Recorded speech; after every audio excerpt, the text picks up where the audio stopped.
So a few years back, a good friend of mine and a great storyteller, Melissa Gallup, came to me with an idea. Do you want to form an alliance with me? Absolutely, I do. Good, excellent. So we linked up and we made one of the coolest projects in Astro history. I'm Alex, and this is Astronomics.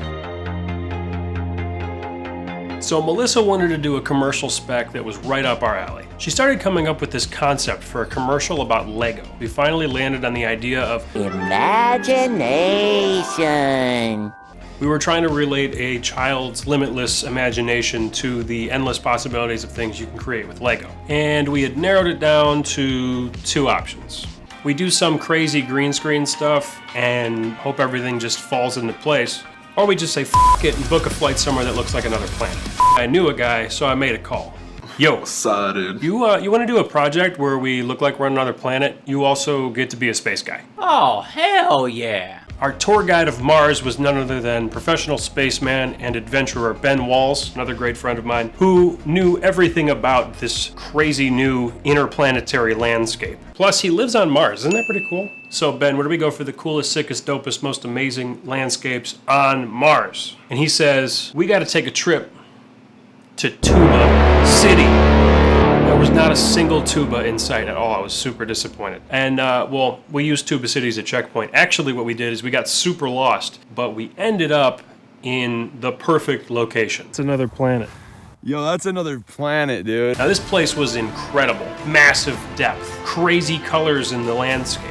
It reminded me of the Phantom Menace. I felt like I was watching a pod race. So we got Ben suited up in the spacesuit and started shooting. It was around 110, I think. And Ben's wearing a black spacesuit in the desert. I could not even imagine how hot it was in that spacesuit.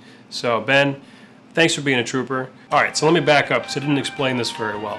We're shooting all these crazy scenes of a spaceman on Mars. What does this have to do with Lego? We're creating the imagination of a child. The spaceman is what the child is playing with. We're actually going to do match cuts and match frames to the things that the kid was doing while he's actually playing with his spaceman Lego. The part at home is what ties the story together, because cool shots of a guy in a spacesuit on Mars, that's great, right?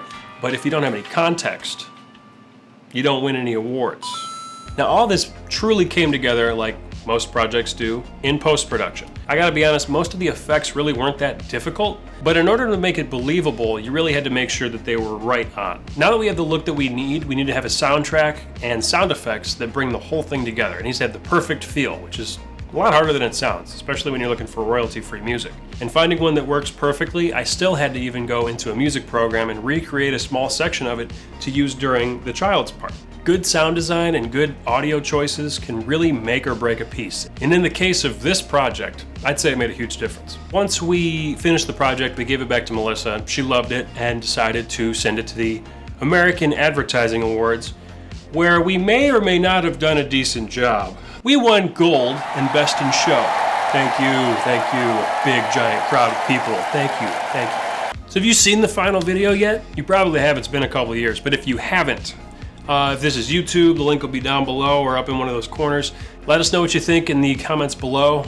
If you care about this series, drop a follow, a like, a subscribe, a comment, a freaking LinkedIn request. I don't know, just whatever it is, do it. Just do it! And you have a chance to win my respect, because that's nice of you, I appreciate it. So this concludes episode 1 of Astronomics. We'll see you next time. You'll see me next time, and I'll talk to you in the comments.